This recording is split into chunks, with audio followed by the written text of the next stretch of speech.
అందరికీ నమస్కారం అండి. హెల్తీ వన్‌కి స్వాగతం. మీకు ఈరోజు ఒక స్పెషల్ డిష్ చూపించేస్తున్నాను. ఇలాంటి ఎన్నో హెల్తీ డిషెస్ మీరు చూడాలనుకుంటే మా ఛానెల్‌ని లైక్ చేయండి, షేర్ చేయండి, సబ్స్క్రైబ్ చేయండి. ఈరోజు నేను చూయించే డిష్ వచ్చేసి మీ అందరికి పిల్లలకి, పెద్దలకి ఇప్పుడేంటంటే వర్షాకాలం, చలికాలం వచ్చేస్తుంది కదా! ఇప్పుడు మనం ఏంటి అంటే రోడ్ సైడ్‌లో బాగా ఎక్కువగా తీసుకుంటూ ఉంటాం, తింటూ ఉంటాం. కాకపోతే ఏంటి అంటే నేను హెల్తీయర్ వెర్షన్‌లో ఈరోజు మీకు ఈ డిష్ అనేది చూపించేస్తాను. అదేంటి అంటే యాక్చువల్‌గా మమ్మూస్ అండి. ఇప్పుడు నేనేంటి అంటే ఫస్ట్ మమ్మూస్‌కి చట్నీ కూడా నేనే ప్రిపేర్ చేస్తున్నానండి. ఇంట్లో ఆ చట్నీ కూడా మనం ఈజీగా ప్రిపేర్ చేసుకోవచ్చు. జస్ట్ ఒక 5-10 మినిట్స్‌లో ప్రిపేర్ చేసేసుకోవచ్చనమాట. ఫస్ట్ మనం వాటర్‌లో ఏంటి అంటే కొంచెం సాల్ట్, అల్లము, వెల్లుల్లి, ఆ తర్వాత ఎండుమిర్చి అండి. మన కారానికి తగ్గట్టు ఎండుమిర్చి యాడ్ చేసేసుకోవాలండి. అంతే కాకుండా ఒక 4 టమాటాలు కట్ చేసి స్లైసెస్‌గా కట్ చేసేసి అందులో వేసేసి మూత పెట్టేసి ఒక 5-10 మినిట్స్ బాగా మగ్గనియ్యాలండి. ఆ తర్వాత ఏంటి అంటే మనకి ఈ చట్నీ మనకు ఓన్లీ దీనికే కాదండి. చాలా వాటిల్లో కూడా దీన్ని ఎంజాయ్ చేస్తూ తినేసేయొచ్చనమాట. చూసారు కదా! కంప్లీట్‌గా మెత్తగా ఉడికిపోయిందండి. ఇప్పుడు దాన్ని బాగా చల్లారనిచ్చేసి మనం గ్రైండ్ చేసుకోవాలండి. తర్వాత ఏమేం ప్రాసెస్ చేయాలనేది కూడా మీకు చెప్తాననమాట. యాక్చువల్‌గా మమ్మూస్ ఏంటి అంటే వర్షాకాలంలో బయట చల్ల చల్లగా ఉన్నప్పుడు అందరూ ఇష్టంగా తింటూ ఉంటారు. కానీ ఆ డిష్ మనం ఏంటి అంటే ఇంట్లో ప్రిపేర్ చేసి పెట్టామనుకోండి, మైదా యూజ్ చేయకుండా చాలా హెల్తీ వెర్షన్ చెప్పేసాను ఈరోజు మీకు. అలా మనం ప్రిపేర్ చేసి పెట్టామనుకోండి ఎన్నైనా తినొచ్చు. పిల్లలు హ్యాపీగా ఎంజాయ్ చేయొచ్చండి. చలికాలం కదా! వర్షాకాలం వచ్చేసింది. ఇంక ఇవన్నీ కాబట్టి మనం హ్యాపీగా ఎంజాయ్ చేసేయొచ్చండి. చూసారు కదా! ఇప్పుడు ఒక బౌల్ పెట్టేసుకొని అందులో మనం ఏంటి అంటే కొంచెం ఆయిల్ యాడ్ చేసుకొని అందులో చిన్న చిన్నగా కట్ చేసిన అల్లము, వెల్లుల్లి యాడ్ చేసుకొని లైట్‌గా ఫ్రై చేయాలండి. లైట్‌గా అంటే లైట్‌గా ఫ్రై చేయాలి. ఎక్కువగా ఫ్రై చేయకూడదు. అది లైట్‌గా ఫ్రై అయిపోయిన తర్వాత మనం ఏంటి అంటే ఇంతకుముందు గ్రైండ్ చేసుకున్న ప్యూరీ ఏదైతే ఉందో దాన్ని ఇందులో యాడ్ చేసేసుకోవాలండి. అది యాడ్ చేసుకున్న తర్వాత ఇందులో మనం ఇంకొన్ని ఇంగ్రీడియెంట్స్ కూడా యాడ్ చేసేదుంటుందండి. అవంతలోపు నేను చూపిస్తున్నాను కదా! చాలా యమ్మీ కలర్ చూసారు కదా! మనకు సేమ్ బయట ఎలా ఉంటుందో అలా వచ్చేస్తుంది. కాబట్టి టేస్టీగా యమ్మీగా మనం ఇంట్లో పిల్లలకి ప్రిపేర్ చేసి పెట్టేసేయొచ్చండి. ఈ చట్నీ దీనికే కాదు పిజ్జాస్‌లోకి, దోసస్‌లోకి కూడా యూజ్ చేసేసుకోవచ్చు మనం. ఇందులో నేను చూసారు కదా! నెక్స్ట్ సాల్ట్ అండి. మన టేస్ట్‌కి తగ్గట్టు సాల్ట్ యాడ్ చేసేసుకోవాలి. అంతే కాకుండా కొంచెం షుగర్ యాడ్ చేస్తారు. నేనైతే ఇక్కడ బ్రౌన్ షుగర్ యాడ్ చేస్తున్నానండి. అంతే కాదు అందులోకి చిల్లీ ఫ్లేక్స్ మనం ఇంట్లో చిల్లీ ఫ్లేక్స్ కూడా ఈజీగా ప్రిపేర్ చేసుకోవచ్చు. అది కూడా నేను ఒక చిన్న షార్ట్‌లో మీ అందరికి చూయించేస్తాను. ఇక్కడ సోయా సాస్ కూడా యాడ్ చేసుకోవాలండి. యాడ్ చేసుకోకపోయినా బావుంటుంది. కాకపోతే కరెక్ట్ స్ట్రీట్ స్టైల్ టేస్ట్ మనకు రావాలి అంటే కొంచెం సోయా సాస్ కూడా యాడ్ చేస్తే టేస్ట్ చాలా బావుంటుందండి. అసలు స్ట్రీట్ స్టైల్‌లో ఎలా ఉంటుందో చట్నీ అయితే అంతే యమ్మీగా వచ్చేస్తుందండి. అంతే కాకుండా ఇప్పుడు మనం ఎక్కువగా యూజ్ చేస్తున్నాం కదా! ఆరిగానో. అది కూడా ఏంటి అంటే మా దగ్గర లీవ్స్ దొరుకుతాయండి. ఆరిగానో లీవ్స్ చూసారు కదా! అలా క్రష్ చేసి వేసేసుకోవచ్చండి.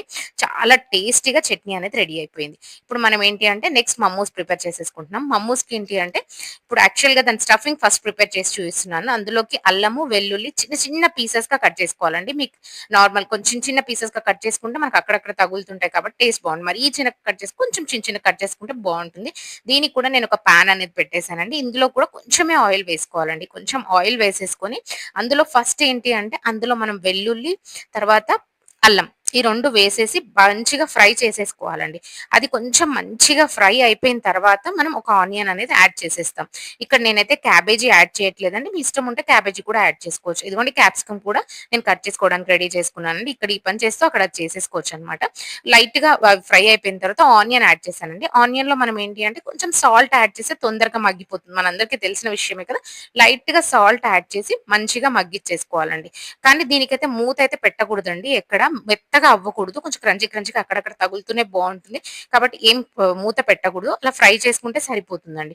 ఇది లైట్‌గా ఫ్రై అయిపోయిన తర్వాత మనం క్యాప్సికమ్ యాడ్ చేసుకోవచ్చు. మీ ఇష్టం ఉంటే ఇందులో కార్న్ యాడ్ చేసుకోవచ్చు, క్యాబేజీ యాడ్ చేసుకోవచ్చు. మన ఇష్టమైన వెజిటబుల్స్ యాడ్ చేసుకోవచ్చు. కాకపోతే నేనేంటి అంటే ఈరోజు మీ అందరికి పన్నీర్ క్యాబేజ్ మమ్మోస్ చూపిస్తున్నాను కాబట్టి పన్నీర్ మాత్రమే యూజ్ చేస్తున్నాను. ఎక్కడ కూడా క్యాబేజ్ కానీ, క్యారట్ కానీ ఇంకే వెజిటబుల్ యాడ్ చేయట్లేదు. మీ ఇష్టం ఉన్న వెజిటబుల్స్ యాడ్ చేసుకోవచ్చండి. మనం ఇంట్లో చేసుకుంటే హెల్తీగా పిల్లలకి ఎలా ఇష్టం, ఏ వెజిటబుల్స్ ఇష్టం పిల్లలు తినని వెజిటబుల్స్ కూడా ఇందులో కలిపి మనం పెట్టేసేయొచ్చండి. ఇదిగోండి నేను నియర్లీ ఒక 150 గ్రామ్స్ ఆఫ్ పన్నీర్ యూజ్ చేస్తున్నాను. యాక్చువల్‌గా అయితే ఇదే అండి మా డిన్నర్ ఈరోజు. ఇలా మంచి ప్రోటీన్ తీసుకున్నట్టు ఉంటుంది. తర్వాత పిల్లలకి హెల్తీగా ఇవ్వచ్చు. ఇంకా టేస్టీగా కూడా ఇవ్వొచ్చండి. ఇలా స్ట్రీట్ స్టైల్‌లో మనం ఇచ్చామనుకోండి పిల్లలు ఎంజాయ్ చేస్తారు కాబట్టి బయట ఫుడ్ అది ఇది ఎక్కువగా తీసుకోరనమాట. మంచి ప్రోటీన్ వచ్చేస్తుంది మనకి. అందులో నేనేంటి అంటే ఇక్కడ చిల్లీ ఫ్లేక్స్ యాడ్ చేశాను. ఇంకా పెప్పర్ పౌడర్ అండి. పెప్పర్ పౌడర్ అంతే కాకుండా ఆరిగానో ఇందులో కూడా కొంచెం ఆరిగానో యాడ్ చేసుకోవాలండి. ఆరిగానో కూడా మంచిదే అండి. ఒక టైప్ ఆఫ్ హెర్బ్. కాబట్టి యాడ్ చేయడం వల్ల ఏమీ నష్టం లేదు. కొంచెం హెర్బ్స్ అక్కడక్కడ యాడ్ చేసుకోవాలి. టేస్ట్ వస్తుందండి. మంచి బయట పిజ్జాల పైన వాటి పైన యూజ్ చేస్తూ ఉంటారు. కాబట్టి మనం మనం కూడా ఇంట్లో కొంచెం తీసుకొచ్చుకొని యూజ్ చేస్తే ఏం నష్టం లేదండి. హెర్బ్సే కాబట్టి మంచిదే అండి. అంతే కాకుండా సాల్ట్ వేస్తున్నాను. మన టేస్ట్‌కి తగ్గట్టు వేసుకోవాలండి ఇక్కడ సాల్ట్. నియర్లీ నేనైతే ఒక half to 3/4 spoon of salt అనేది యాడ్ చేశాను. చూసారు కదా! పన్నీర్ తర్వాత క్యాప్సికమ్ కలర్‌ఫుల్‌గా ఉంది కదా! ఇప్పుడు ఇందులో కూడా కొంచెం సోయా సాస్ యాడ్ చేస్తున్నానండి. మనం ఏంటి అంటే బయట టేస్ట్ మిస్ అవ్వకూడదు. ఇంకా ఇంట్లో ప్రిపేర్ చేయాలి. హెల్తీగా ప్రిపేర్ చేయాలి. కాబట్టి ఇట్లా హ్యాపీగా కొంచెం సోయా సాస్ వేశాను. సేమ్ మంచి స్టఫింగ్ లుక్ అయితే చాలా వస్తుందండి. టేస్ట్ కూడా అట్లా డైరెక్ట్‌గా తినొచ్చు. చపాతీలోకి పెట్టేసుకొని తినొచ్చు. లేదంటే బ్రెడ్స్ పైన మధ్యలో స్టఫింగ్ చేసుకోవచ్చు. అలా కూడా ప్రిపేర్ చేసుకోవచ్చు. కాకపోతే ఏంటంటే ఈరోజు నేను మమ్మూస్ అన్నాను కదా! మమ్మూస్ చూయించేస్తాను. ఇదిగోండి పన్నీర్ స్టఫింగ్ అయితే రెడీ చేసి పెట్టేసాను. మీ అందరికి సీక్రెట్ ఇంగ్రీడియెంట్ ఇప్పుడు రివీల్ చేస్తున్నాను. అదేంటి అంటే నేను ఈరోజు చేసేది దాని లేయర్ వచ్చేసి క్యాబేజీతో అండి. అదిగో క్యాబేజీతో నేనేంటి అంటే దీన్ని ప్రిపేర్ చేస్తున్నానన్నమాట. బయట లేయర్ మైదా కాకుండా ఇక్కడ క్యాబేజ్ యూజ్ చేస్తున్నాను. కంప్లీట్‌లీ హ్యాపీగా తినేసేయొచ్చండి. పిల్లలు ఎంతో ఇష్టంగా తింటారు. అట్లా ఒక 5 మినిట్స్ ఏంటి అంటే 5-10 మినిట్స్ వాటర్ బాగా బాయిల్ చేసేసి అందులో వేస్తే సరిపోతుందండి. అందులో బాయిల్ చేయడానికి కూడా ఒక 5-10 మినిట్స్ పెట్టేసేయాలి. అంతే కాకుండా నేను ఇంకోటి కూడా ట్రై చేశానండి. అదేంటి అంటే లెట్యూస్. ఇప్పుడు ఎక్కువగా లెట్యూస్ తీసుకుంటున్నారు కదా! ఆ లెట్యూస్ కూడా ట్రై చేశాను. చూసారు కదా! అలా 15 మినిట్స్ క్యాబేజ్ ఉడికిపోయిన తర్వాత దాని బ్యాక్ సైడ్ పార్ట్ అనేది తీసేయాలండి. కొంచెం గట్టిగా ఉంటుంది. ఫోల్డ్ చేయడానికి ఇబ్బందవుతుందండి. కాబట్టి అలా ఫోల్డ్ చేసేసి మనం ఏంటి అంటే స్టీమర్‌లో ఒక 15 మినిట్స్ పెట్టుకోవాలండి. 10-15 మినిట్స్. అలా ఉడికిందో లేదో చూసుకొని పెట్టుకుంటే సరిపోతుంది. అలా చూయించాను కదా! అలా ఫోల్డ్ చేసేసి అలా మనం స్టీమింగ్‌కి పెట్టేసుకోవాలండి. స్టీమింగ్ పెట్టుకున్నప్పుడు 10-15 మినిట్స్ అండి. ఆ ఫిల్లింగ్‌ని బట్టి ఉంటుంది.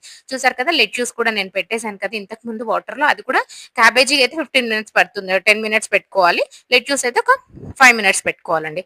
ఆ తర్వాత ఇక్కడ స్టీమింగ్‌కి అయితే ఏదైనా 2 కూడా ఒక 10-12 మినిట్స్ మీరు దాన్ని ఉడికించేదాన్ని బట్టి, బాయిల్ చేసేదాన్ని బట్టి పెట్టుకోవాలి. లైట్‌గా ఇలా చూస్తే మనకు తెలిసిపోతుంది అది ఆవిరికి ఉడికిందా లేదా అన్నది. చూడండి ఎంత బాగా ఉడికిపోయిందో. చాలా చూడడానికి ఎంత యమ్మీగా ఉంది కదా! చట్నీ కూడా చూపిస్తాను సర్వ్ చేసి. చాలా యమ్మీగా ఉంటుందండి. చాలా టేస్టీగా ఉంటుంది. ఈజీగా ప్రిపేర్ చేసుకోవచ్చు. ఈ డో ప్రిపేర్ చేసుకోవడం, అందులో అదంతా పెట్టుకోవడం ఇదంతా కాకుండా హ్యాపీగా ఇలా క్యాబేజ్ లెట్యూస్ హెల్త్‌కి మంచిది. మనకి పని తగ్గిపోతుంది. పిల్లలు ఇష్టంగా తింటారు. చూసారు కదా! ప్లేటింగ్ కూడా ఎంత బావుందో. అలా నోట్లో వేసేసుకోవాలనిపిస్తుంది. మా హస్బెండ్ టేస్ట్ చూసి చెప్పారనమాట. చాలా బావుంది. పిల్లలకు కూడా బాగా నచ్చిందండి. కాబట్టి ఇలాంటి డిషెస్ ఎన్నో ట్రై చేస్తూ ఉంటాను. మీరు కూడా చూడాలి అనుకుంటే మా ఛానెల్‌ని లైక్ చేయండి, షేర్ చేయండి, సబ్స్క్రైబ్ చేయండి. ఇలాంటి మంచి మంచి డిషెస్